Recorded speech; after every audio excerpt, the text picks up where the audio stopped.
Good afternoon, fellow Arkansans and fellow Americans everywhere. Nice big woo pig suey from Arkansas. My name is Ryan Norris. I'm State Director for Americans for Prosperity, Arkansas, and we're very pleased today to have with us our senior senator, Senator John Boozman. Senator Boozman, thank you for your time, sir. Well, thank you, Ryan, as always. We appreciate it. We appreciate the great work that you're doing in Arkansas. Well, sir, you know, it's a team effort. It requires both in-state efforts and your efforts as you're up there on the Hill in Washington, D.C., representing the people. And right now on the top of everyone's minds are about jobs and about the economy and about the cost of living increases.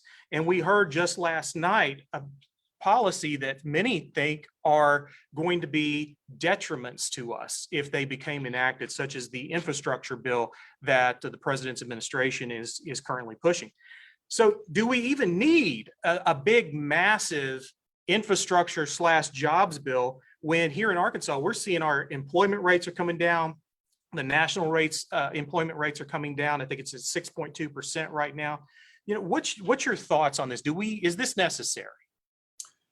No, especially in the sense of the way the Democrats are framing it. And where do you start? The president talked about the $1.9 trillion that they've already spent. The COVID relief bill that had, I think, 1% was dedicated to COVID, and so it was a giant slush fund. Then you come back and talking about a 2.3, 2.5 infrastructure bill. And only about 6% of it has anything to do with traditional infrastructure. And I think along with that, to be fair, now, besides roads, railroads, runways, things like that, you do have to throw in broadband in the sense if you're not wired, you simply aren't going to grow.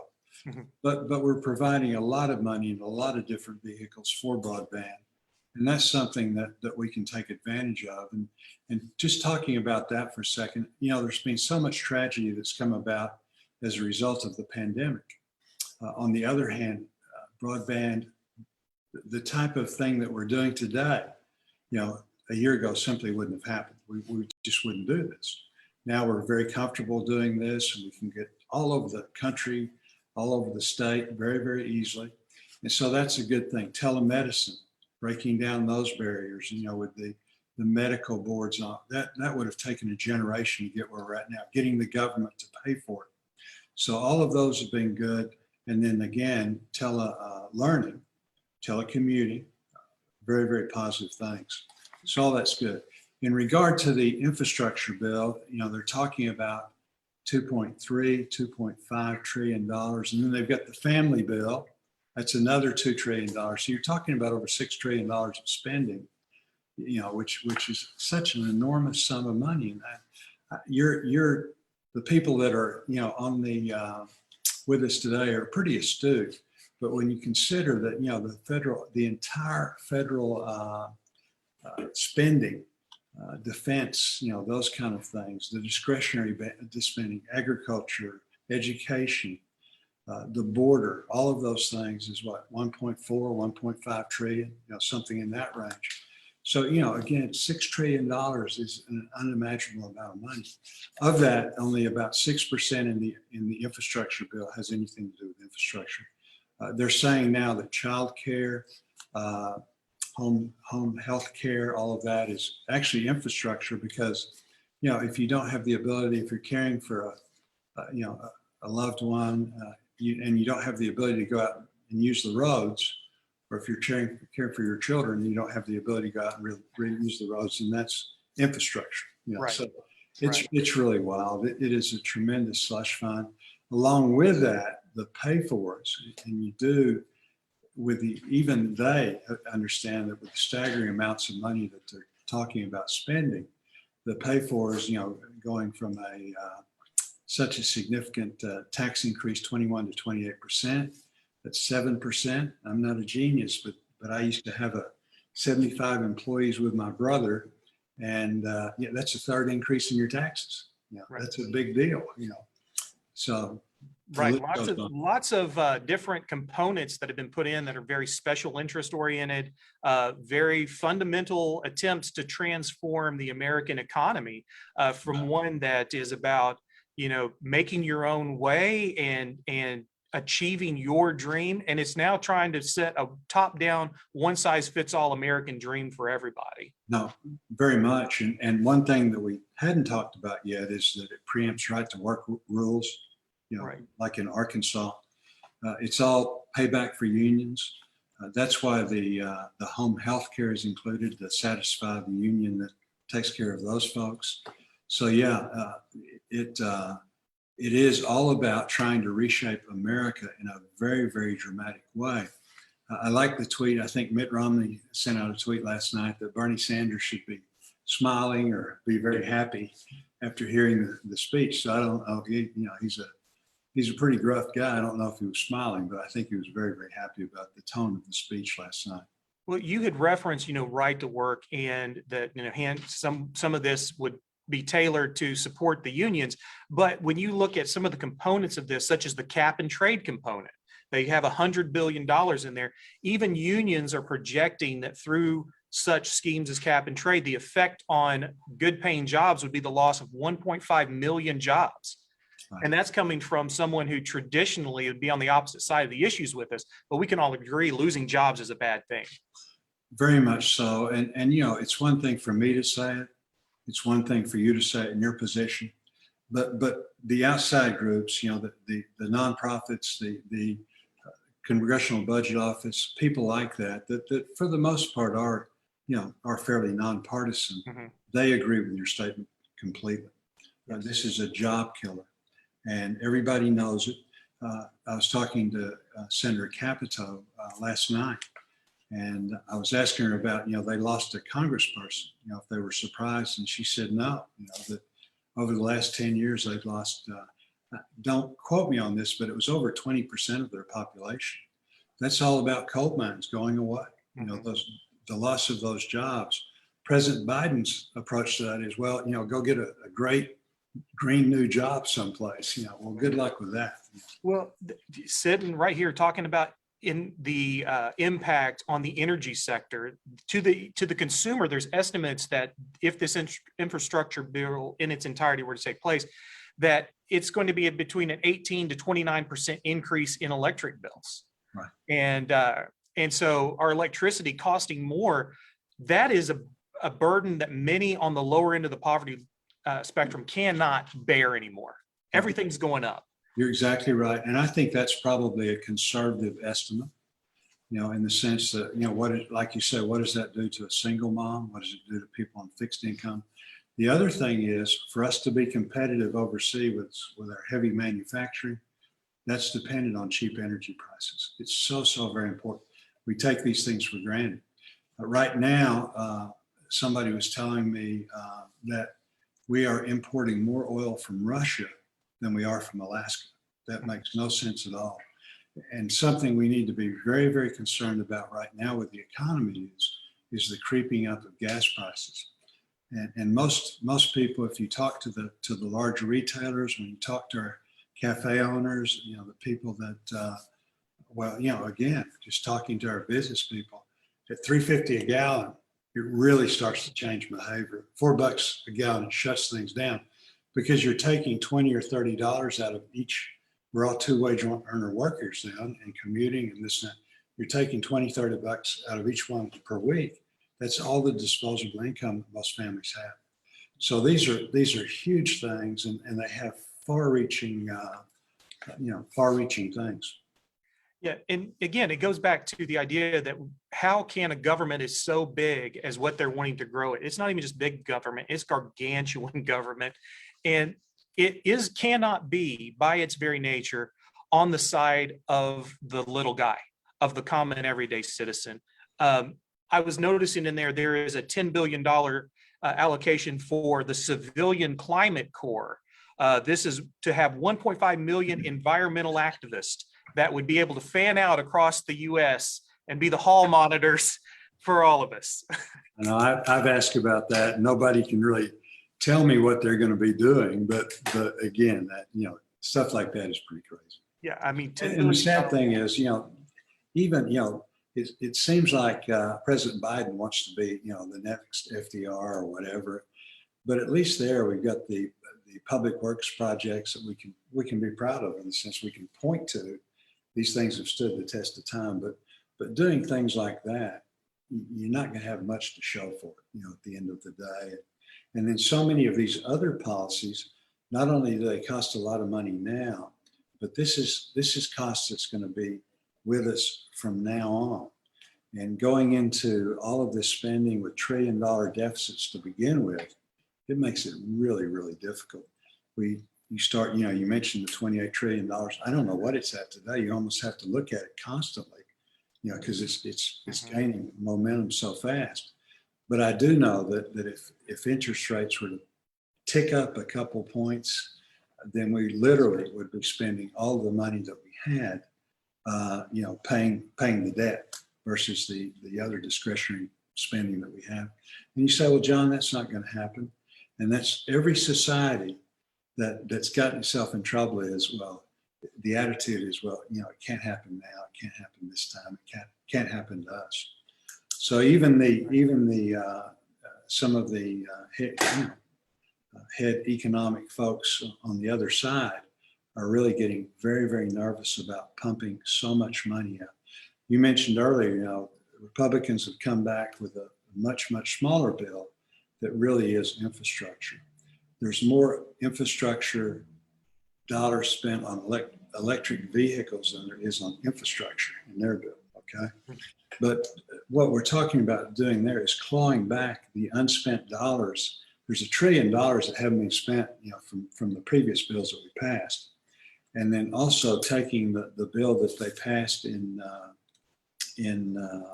just recently, the 2.2 or whatever it was, $1 trillion bill, making it such, a lot of that spending doesn't even start until 2022. Right. So taking these out years, taking those spending and then putting it in there. So, trying to figure out how we can do something that's responsible and something that really would benefit the country.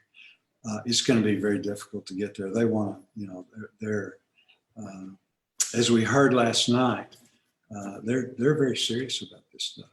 Another problem that we're seeing, you mentioned agriculture with the people, but I'm very concerned about the estate tax provision, eliminating the stepped up basis, not only for our farm community, but also for our small business people, and medium-sized business people. And then, the bottom line is, we know, our listeners know, the middle class is going to pay for all this. We can say what we want, but the middle class is going to be on the foot for all the spending. Yeah, it's always fascinating to me when I have conversations and everyone's like, well, business is going to pay for it, but business doesn't have a magic cash register that prints money. It comes from the consumer. And the other thing too is that, we mentioned these increase in taxes, corporate taxes and stuff. The Congressional Budget Office, nonpartisan thing of the government, which is really no friend to Republicans, okay, but pretty straight down the middle. They came out and said that the result of our tax cuts, the dollars that were generated, 70% of that went into employee pay. Mm-hmm. So that was, you think about the ramifications of that. And that's why, with those policies that we instituted in last administration, that's why we had, record employment. That's why we had, our 50-year high in our economy. And then again, you had women and minorities moving up on the pay scale. Mm-hmm. So these things really are very, very important in a number of different ways. Yes. Yes, sir. So, I know there's so much about this that we could talk about, but there are solutions out there, everyone, that don't increase your taxes, that do not fund unnecessary projects, that don't mess with the labor market to where it makes it more difficult to keep a job or find a job, that doesn't increase your energy costs, and that allows us to innovate for the future on our energy sector. AFP's position is that this infrastructure bill is not it. It's not good for the country. And Senator Boozman, I believe that you could say firmly it's not good for Arkansans either. it's not good for anybody. And I would be sorely shocked if you hadn't come to that conclusion. In fact, just the opposite. Thanks for all you guys do in that regard. Well, The other thing that's looming out there is this HR 1 trying to federalize elections, and that is absolutely crazy. Historically, the states take care of that historically, constitutionally. Our founding fathers had no desire, for the states or for the federal government to do that. And when you think about it, we're concerned about safety, rightfully so. As you disseminate this stuff, you push it all over the country. It really is very, very hard to control. You centralize it, and it's totally different. But the idea of not having a voter ID, same-day registration, felons voting, the list just goes on and on. Ballot harvesting, where you go into a senior citizens area and get them to vote, and then you take them, and then you start going through them, decide which ones you're going to turn in, all of those things. It just, reeks of the potential for wrongdoing. And DC statehood is another thing we could talk about. Stacking the court, ending the filibuster, the list goes on and on. So, and this is all about one thing. It's all about maintaining power. And that's how they feel like they can do it, is again, through manipulating the elections to their favor. The biggest problem of that, again, I'm totally against all those things. And the good news is most Americans are. The biggest thing, though, is federalizing the election. We do have some states that do a lot of mail-in balloting, and they're very careful about controlling that, okay? If the state wants to do it, if Arkansas decides we want to go down that route, then they can do it. The people of Arkansas aren't, okay? But federalizing the elections, trying to federalize everything, and that's what this, when we go back to the highway bill and, so many things in it, this is really what this is all about, is really just federalization. And I think we can honestly say, you hate to throw the socialism word about, but that's really where I think the policymakers behind the administration are at, is certainly going down that path. Well, a lot of people out there, they face struggles in their life. And sometimes it just seems easier to just throw your hands up and to just say, let somebody above me tell me how to live my life. But I think that Senator Boozman, of people, you are one of those people. I know of people. Our state is full of people who started at the bottom and worked their way up. And the American dream is still achievable. Government doesn't have to tell you what that looks like. And it is something that for everybody. Everybody can be included in achieving their American dream. No top-down solutions necessary. You're exactly right. And especially in states like Arkansas, really throughout the country, we can do these things. And the key is having equal opportunity. And then again, giving people the resources that they need to advance. Mm-hmm. So as a nation, we can do that. We don't have to federalize the nation in order to do it. But you're right. Arkansas is full of people just like that. And I would really encourage the people that are on the call, don't we talk about all the bad things, a lot of good things going on. We saw what we could do with good policy in the last administration, and holding China is one of those things that we need to do, okay? But we had a good economy, best economy in 50 years. So and we cut taxes, there's a lot of things that we can do and will do. So again, I think it's not a time to get down. It's a time to say, hey, I need to get involved. I need to be more active, and, things like that. And that's how we move forward. I'm so pleased, though. I sat and you're listening to the speech, and I'm thinking to myself, I'm so glad that he's actually telling the American public what he wants to do. Yes.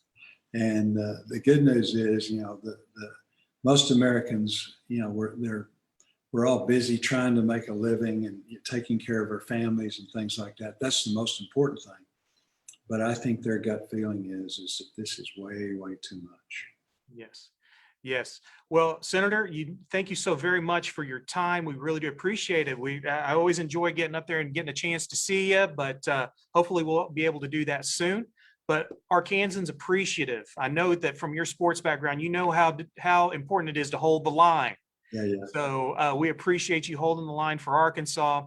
And if you are viewing right now, look into the Facebook comment section. You're going to find some action items on how to get involved with Americans for Prosperity as we support our senators and our congressmen who are holding that line for us here, both within our states, but also with the federal level. So again, thank you very much, Senator Boozman. Thank you for the great job. Thank you for having me, and I look forward to, I'm sorry that you're not in Washington, but again, this technology is great that we can talk to lots of different people. And be sure, those of you that are on the call, if you've got any questions for me, holler at me. We'd be glad to deal with those. And then I look forward to seeing you in Arkansas, okay? Have a great day, Senator. Thank you. And again, thanks for having me on. Appreciate it.